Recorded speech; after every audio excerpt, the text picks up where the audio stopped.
Hello and welcome everyone, my name is Drewlik, we're doing PvP. Today I'm on my Sork heal and I'm going to heal arena.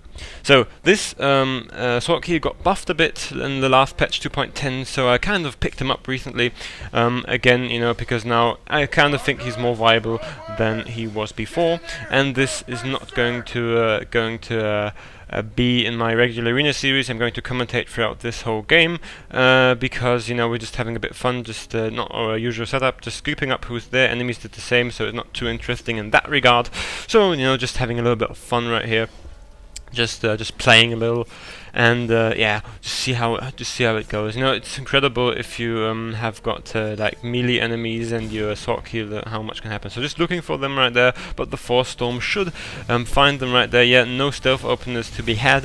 Very unfortunate for them. Well, some stealth openers still came in there, got a 4-second stun, but as I've got the guard, nothing's going to happen. Just move right over here, just a trolly thing to do. And you know, I think the tank, he still thinks it's a good idea to hit me, but it's no problem because I'm just going to heal with instants and innovate is not to be kicked. At least they are not kicking it correctly this whole game, so that's quite the fun thing.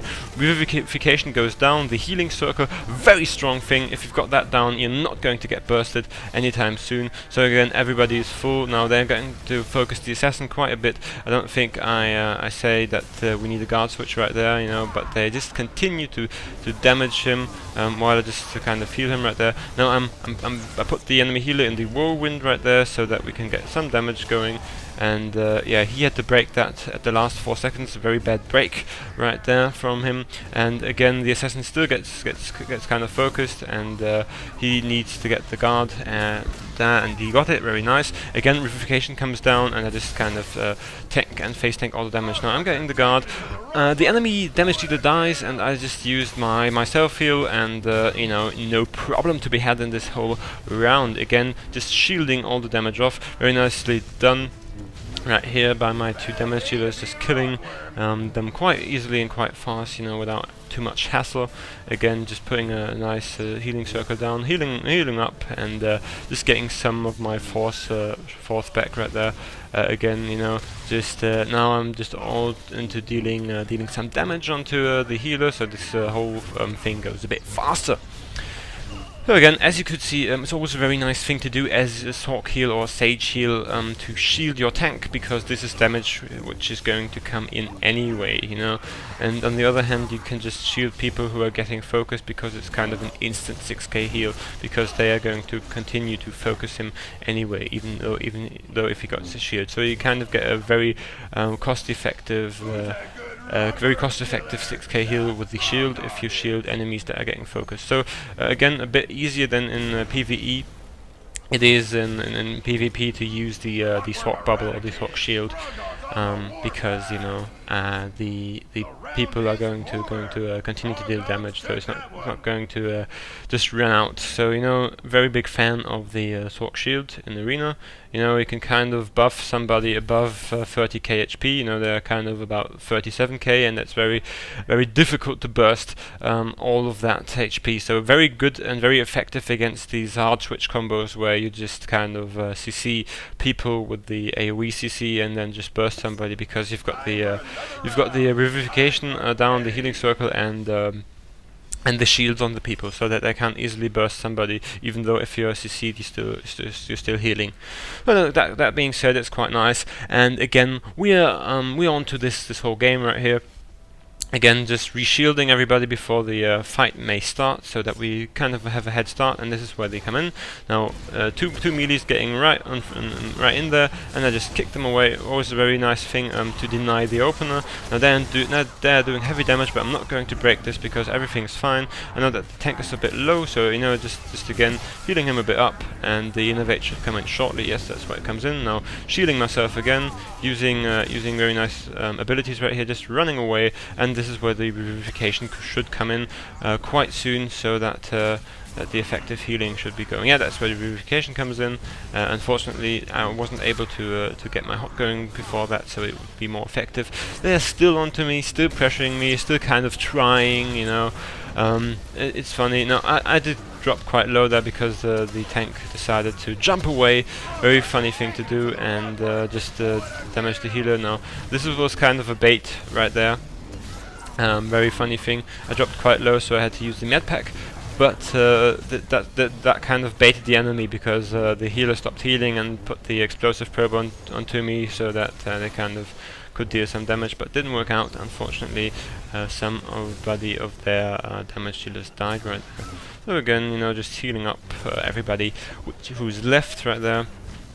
Again, just making sure that we win that easily, because, you know, only a few people left. No, it's no real challenge to be had, and you know, just one or two guys right there, just being there, and again shielding away all the damage.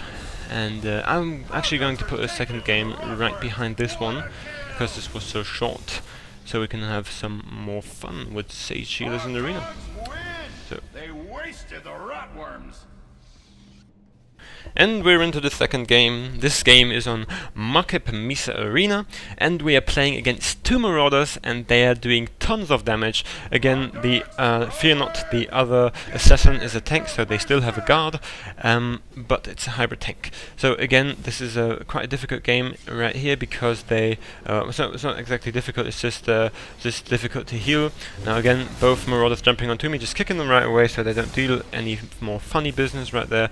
Nice force scream crit for 9k, but no problem, I just counter that with a nice self-heal going right there. Now the guard is going, and the tank dropped low because of the guard, so, you know, just popping down a vivification so that he just randomly regains his HP, and shielding off everybody that could possibly get bursted. Now the tactics which they are applying this game are quite nice, to be fair.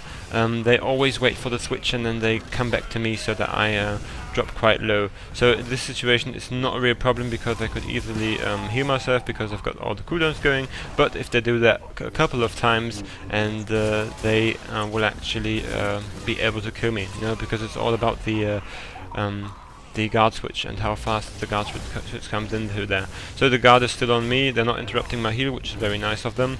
Again, revivification comes down. My force is incredibly low, but you know, you've got to do what you've got to do. Again, if they kind of would have held out a bit longer, it would have been better. Assassin dropping terribly low, so low that he has to have the guard right now, and now they're switching to me. Now I'm a bit concerned with my force, so I'm not healing myself, and this is why I have to unfortunately force barrier so that the execute doesn't kill me. And I heal myself up after that again. Again, not very concerned about my HP in that situation. That was just because I kind of did the CC onto the healer, and yeah. And I should have watched my HP more closely, because that forced a big cooldown out of me. You know, they had very good switches, very fast switches, but again, we still came up victorious because they just died faster. So no real tactic to be had right there. They just died a bit faster. So if you would have a group which would survive longer, the sorcerer still wouldn't be a good healer. Again, it has its problems. Again, that guy, I don't know what he's trying to do, just kind of hard stunning him right there. Crushing Darkness comes in, and that's just where the shock should come in. Yeah, and the nice Force Lightning into the death of him. Again, just doing some damage at the end of the round. This is why sages have some damage, also because of the overload, you know, just kicking them away. Very interesting things which you have to do. You have to always run away. If your melee is kind of hitting you, you have to always kick them away. It's much better than to just face tank them. You know, you can't really face tank them as a Thork unless you're kind of really trolling them, but it's not very possible. So again, coming into round 2, I don't think I have to use the bubble again or the med pack, but I think it's quite interesting nonetheless, because they're not dying so fast this round, but they still deal quite the surprising amount of burst damage. Again, doing the same thing, just dumping in there. What they should have done in that situation is just scream everybody, so that they are blinded, but they didn't. They just jumped in and got kicked away, which is quite sad. But you know, They just wanted to deal some, I don't know, maybe they wanted to do some surprise burst or something, but you know, it didn't work out. Again, they onto the assassin. They kind of have a love for him right there. Now, as he's got the guard and they're stopping to focus him, I know that they weren't going to focus me, so I'm just kicking them down, you know, just trolling them a bit. And now they're not switching to me; they're switching to the Juggernaut, and because I'm concerned with my health, I'm not healing the assassin right there. Now I'm putting down Revivification, which was the wrong choice. He had to medpack right there. Again, not doing the best of healing choices in this whole game right here, but you know, just having a bit of fun. Again, having a big heal going right there. Again, not the right decision, but you know, just for the heck of it, because he vanished anyway. So all of the cooldowns out of him came anyway. So you know, nothing to be had there. And the enemy damage shooter died. So again, not my best performance in this whole game here, but you know, decent enough so that we all would survive. Again, I don't really think that that SWToR here can be that competitive. I mean, you can kind of guard him with a nice team. You can make him work, certainly. I'm not saying anything against that. You can make a SWToR here work, but he's still in a disadvantage against something like an operative. But that's just my opinion. So again, killing everybody, nice 3.3k crit right there, and the game is over. Hope you enjoyed. My name's Drewlik. You've been watching Drewlik PvP. Have a good one.